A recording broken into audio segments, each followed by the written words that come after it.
Salut les Nakama, c'est Kenichimaru.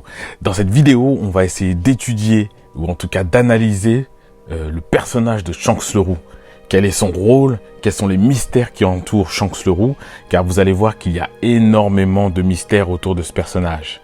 En attendant, n'oubliez pas de liker la vidéo et de vous abonner, car vous êtes de plus en plus nombreux à regarder mes vidéos depuis que je suis de retour sur le YouTube Game. Mais effectivement, je vois qu'il y a encore beaucoup d'entre vous qui like, mais qui ne sont pas abonnés, qui regardent et qui ne sont pas abonnés. Donc n'oubliez pas de partager, n'oubliez pas de liker, n'oubliez pas de vous abonner.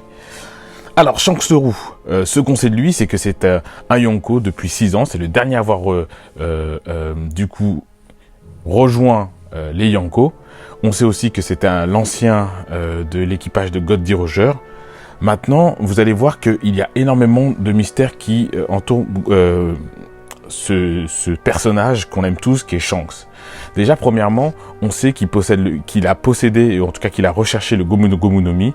Je vous les ai déjà dit dans une vidéo, il s'est très certainement battu contre Barbe Noire, qui pensait d'ailleurs que le fruit de Shanks était le fruit du Yami Yami no Mi, le fruit des ténèbres, car ces deux fruits sont très similaires et se ressemblent.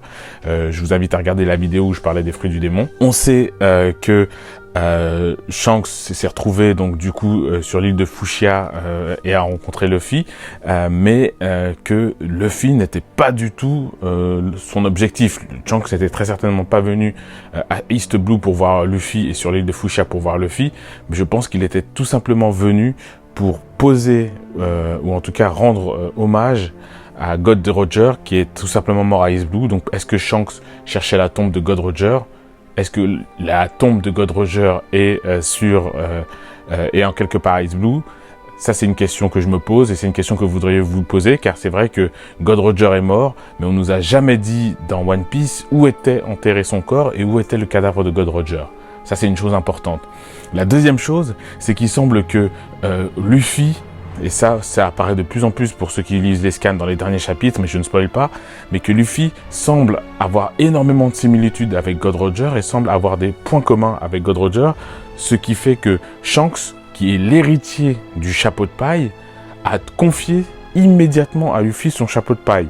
N'oubliez pas que Shanks n'était pas censé, entre guillemets, si je puis dire ça comme ça, en tout cas n'était pas venu dans l'intention de rencontrer Luffy, ce qui signifie vraiment que le personnage de Luffy avait quelque chose de particulier. Ensuite, on a vu que à travers plusieurs passages lorsqu'il est apparu dans le manga, Shanks semble être très soucieux de l'équilibre du monde. C'est-à-dire que Shanks semble vraiment se préoccuper du fait que le statu quo règne à l'intérieur de la marine entre le pouvoir, c'est-à-dire entre le gouvernement mondial, la marine, les pirates et les révolutionnaires même éventuellement, mais ça c'est un autre sujet. Vous l'avez vu, Shanks a essayé de dissuader Barbe Blanche finalement de rappeler Ace afin que Ace et Barbe Noire ne se rencontrent pas et ne s'affrontent pas. On sait très bien, et je pense que Shanks savait très bien, que le combat ou le conflit du coup tournerait en désavantage pour Ace et que ça créerait fatalement une guerre mondiale. La deuxième chose qui est importante de noter, c'est que afin d'éviter le drame que le drame de Marineford s'amplifie, Shanks a clairement intercepté Kaido pour qu'il n'y ait pas de guerre et de conflit entre Kaido et Barbe Blanche. Je pense que Shanks savait que Barbe Blanche était malade, clairement, était quelqu'un en mauvaise santé et qu'il allait très certainement peut-être mourir. Et donc du coup, c'était très important pour Shanks que Barbe Blanche préserve son statut, n'affronte personne et finalement reste intact. Que son prestige reste intact. Finalement, on a vu qu'à la guerre de Marineford, Barbe Blanche a fini par mourir, même s'il s'est battu vaillamment et qu'il a prouvé, notamment en mettant clairement Akainu en PLS, que c'était clairement un pirate extrêmement puissant. Chose importante que vous avez dû remarquer, c'est une réflexion que j'avais fait dans des commentaires. Pourquoi Shanks a arrêté Marineford, mais ne s'est pas dépêché de sauver Ace? Parce que Ace semble être le fils, ou en tout cas, il a été confirmé, sauf si on nous dit le contraire dans One Piece à l'avenir, mais que Ace est le fils de God Roger, et donc on aurait pu penser que par amour de son ancien capitaine, du coup, Shanks aurait pu sauver Ace. Or, il ne l'a pas fait. c'est Luffy qui l'a sauvé et pas Ace. Ce qui prouve bien d'ailleurs que Shanks a un plan depuis le début du manga quasiment et qu'il a de grandes attentes vis-à-vis de Luffy. C'est pour ça qu'il lui a confié le chapeau de paille et plus il voit l'avancée de Luffy, plus je pense que Shanks a conscience que Luffy est peut-être en quelque sorte, j'aime pas trop ça, mais l'enfant de la prophétie. Ensuite, on a vu que Shanks a été reçu, on l'a vu, alors, ceux qui n'ont pas lu, enfin, je crois que non, maintenant il n'y a plus de spoils, on a vu que Shanks s'est présenté au Gorosei, et que le Gorosei l'a reçu, ce qui prouve bien d'ailleurs que si le Gorosei valide Shanks et lui offre une audience, alors que ce sont des gens qui reçoivent que les amiraux et des gens extrêmement gradés dans la marine, c'est que Shanks a un statut spécial. Alors au-delà du fait que Shanks a le acquis, un acquis surpuissant et qu'il a le acquis du roi, acquis des conquérants, ce qui nous prouve très... Comme l'a dit Kaido dans un épisode, que les gens qui ont le acquis des rois sont des gens qui sont clairement qui sont faits pour compter dans One Piece, hein. Vous n'avez pas le acquis des rois si vous êtes quelqu'un qui n'est pas un leader dans l'âme. Donc, si Shanks a été reçu par le Gorosei, c'est qu'il y a très certainement un lien et qu'il y a un respect, c'est que Shanks a dû avoir accès à des informations qui sont pertinentes et que le Gorosei ne conçoit pas Shanks comme une menace, mais plutôt comme un allié ou en tout cas quelqu'un qui est dans une espèce de zone grise, ni du côté des méchants dans l'absolu, ni du côté des gentils, entre guillemets, c'est-à-dire que la marine se définissant comme des gentils, dans l'absolu. Et là, c'est intéressant. Parce que pourquoi le Gorosei a reçu Shanks? Qu'est-ce que Shanks et de quoi Shanks est allé parler avec les membres du Gorosei? Il y a 4 hypothèses. Il y a une hypothèse qui consiste à dire que Shanks est parti, et ça c'est l'hypothèse la plus populaire, Shanks est parti parler de Barbe Noire. Il y a une autre hypothèse qui dit que Shanks est parti parler de Luffy. Et il y a 2 autres hypothèses un peu plus confidentielles, c'est que Shanks est parti parler soit de Shirahoshi, soit de Vivi. Et ça, c'est important. Parce que vous allez voir que dans le déroulé un peu de ce que je veux continuer à vous dire dans cette vidéo, je pense que Shanks tente à maintenir un espèce de statu quo dans ce monde parce qu'il a connaissance de la vérité du monde, du gouvernement mondial, et je pense que Shanks connaît même Im-sama, et que Shanks voudrait mettre Luffy ou se mettre lui, ou en tout cas mettre quelqu'un sur le trône pour rétablir une espèce d'ordre dans l'univers de One Piece, mais que cet ordre ne peut pas se rétablir selon l'ordre et le plan de Shanks, même si c'est quelqu'un de très intelligent. Et je pense que c'est ce qui amènera d'ailleurs Luffy à se battre contre Shanks, car n'oubliez pas, Luffy a dit dans One Piece qu'il affrontera tous les Yonko et qu'il vaincra tous les Yonko. Ce qui est important de le dire, qu'il sera un roi des pirates incontestable et qu'il sera le roi de manière incontestable. Si Shanks a donné la couronne, qui est le chapeau de paille symbolisé à Luffy, c'est bien pour quelque chose, et Luffy deviendra le roi. Si on lui a posé la couronne sur la tête, il la méritera et il sera le roi des pirates par sa force et par ses points et par l'adhésion de son pouvoir entre guillemets magique, c'est-à-dire sa capacité à faire des gens adhérer à sa cause. Donc moi je pense que Shanks est parti parler, pour moi clairement, de Luffy. Il n'est pas du tout parti parler de Barbe Noire. Ça, c'est la théorie que je fais. Après, à vous de me dire en commentaire si j'ai raison, si j'ai tort. Mais je pense que Shanks a vu, notamment depuis Marineford, que la marine et le gouvernement mondial prennent de plus en plus au sérieux Chapeau de Paille. Pour l'instant, Luffy, et c'est là où on voit que Oda est très habile, Luffy est hors de portée finalement de la marine, qui s'est mise depuis la dissolution des Shichibukai clairement à être hardcore sur les pirates et à les chasser. On a vu qu'ils se sont mis à chasser même des gens ultra puissants comme Mihawk. Donc Luffy, pour l'instant, il est à Wano Kuni. Et Wano Kuni, on sait que ne fait pas partie du gouvernement mondial. Ce qui fait que la marine ne peut pas intervenir. Luffy est hors de l'histoire pour l'instant. Et je pense que Shanks est parti parler au Gorosei pour leur dire, écoutez, ce Luffy au chapeau de paille, c'est pas tant une menace que ça. Je sais que vous avez peur de lui. Je sais qu'il a le chapeau de paille parce que je pense que le chapeau de paille a un rôle important et aura un rôle important dans l'intrigue de One Piece. Mais il est parti calmer le Gorosei et calmer la marine en leur disant n'allez pas tuer Luffy, n'allez pas l'embêter, vous inquiétez pas, parce que je pense que Shanks a un plan pour Luffy et a besoin de Luffy pour la suite de One Piece, pour la suite du plan qui va dérouler. Maintenant, je vais vous expliquer pourquoi, selon moi, Shanks, ou le plan de Shanks, va avoir des conséquences que Shanks lui-même ne maîtrise pas.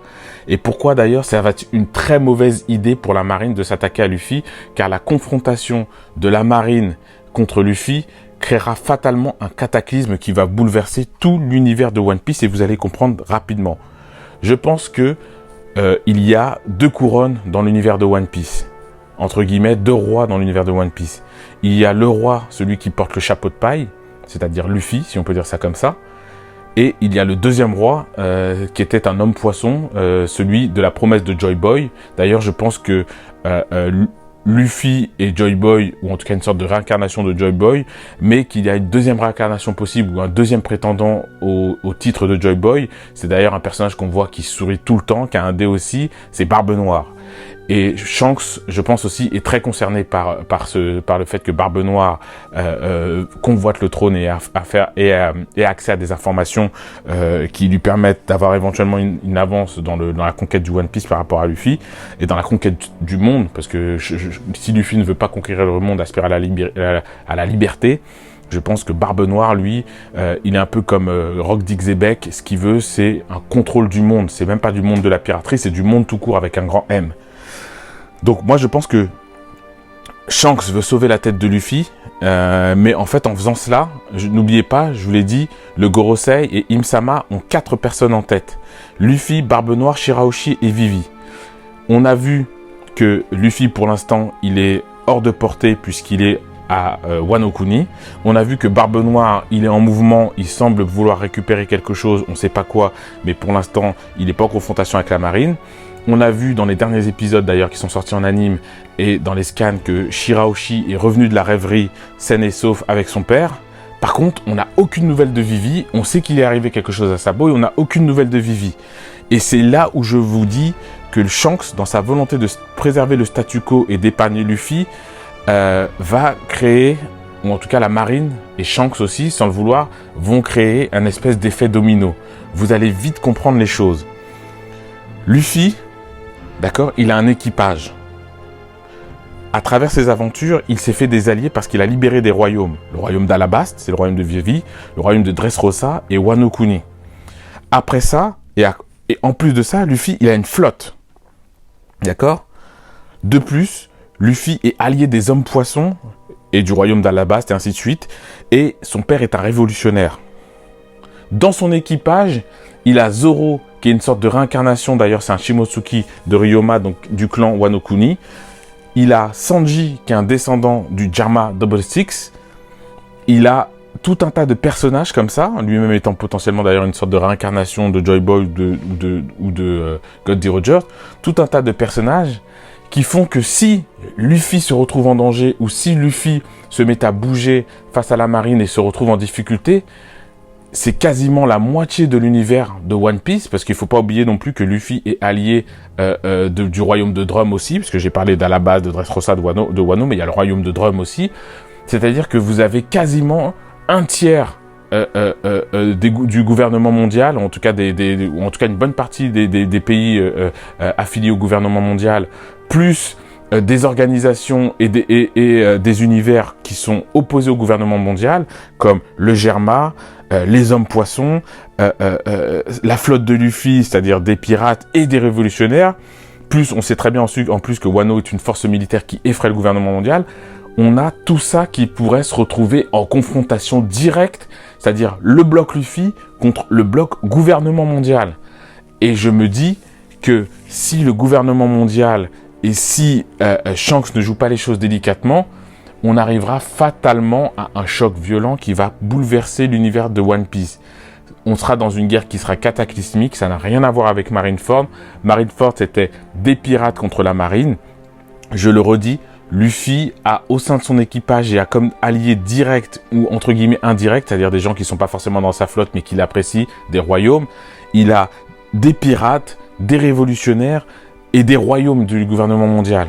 Si Luffy ou un membre comme Vivi se retrouvait en danger, je pense que, qu'il le veuille ou non, Shanks verrait le royaume, le gouvernement mondial et l'organisation du monde de One Piece bouleversée. Pour une raison que je ne connais pas et que je vous laisse mettre en commentaire, je pense que Shanks tente de maintenir un statu quo. Il voudrait changer éventuellement le monde d'une manière qui n'est pas par la guerre. Mais je pense que cette guerre à l'intérieur de l'univers de One Piece sera inévitable.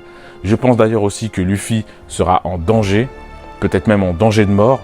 Je le dis ici, et c'est une théorie que je ferai peut-être, ce n'est pas pour rien que Luffy a partagé une vivre card avec ses futurs, en tout cas avec les gens qui font partie de sa flotte. La vivre card se mettra fatalement à brûler ou en tout cas à diminuer pour dire aux membres de l'équipage de Luffy et de la flotte de Luffy qu'il est en danger. D'accord? C'est-à-dire que Luffy se retrouvera un peu comme Ace quand Luffy a découvert la vivre carte de Ace et sa vivre carte qui brûlait. Je pense que la vivre carte de Luffy se retrouvera dans une situation délicate qui amènera fatalement l'ensemble des Nakamas de Luffy à passer à l'action pour pouvoir le sauver. Et là, imaginez une guerre qui met en confrontation le gouvernement mondial et la marine au royaume d'Alabasta, à Dressrosa avec tous les guerriers qui y a à l'intérieur de Dressrosa, à Wano Kuni avec tous les samouraïs de Wano Kuni, en sachant en plus qu'à Wano Kuni, vous avez des personnages comme Momonosuke, à mettre les Minks dans la guerre, la flotte de Luffy, les Germa, les hommes poissons et les révolutionnaires, et je parle même pas des alliés, des autres alliés type Mihawk, Hancock et ainsi de suite. Ça sera cataclysmique. Et je pense que Shanks, sans le vouloir, en essayant de préserver Luffy, va accélérer cette guerre, cette confrontation, qui sera confrontée à Luffy, mais qui finira par se rallier à lui. Et on aura, je pense, à la fin de One Piece, des combats qui seront... Mais vraiment, ça sera une guerre. Toutes les guerres qu'on aura vues avant ne seront que des amuse-gueules par rapport à ces combats et à cette guerre qu'on aura. En tout cas, je ne sais pas ce que vous avez pensé de cette petite réflexion, de cette petite théorie que j'ai fait. Je vous laisse liker, partager. Dites-moi en commentaire ce que vous en avez pensé. Et puis, écoutez, à très très bientôt pour une autre théorie sur la chaîne de Kenichimaru. Allez, à bientôt les Nakamas.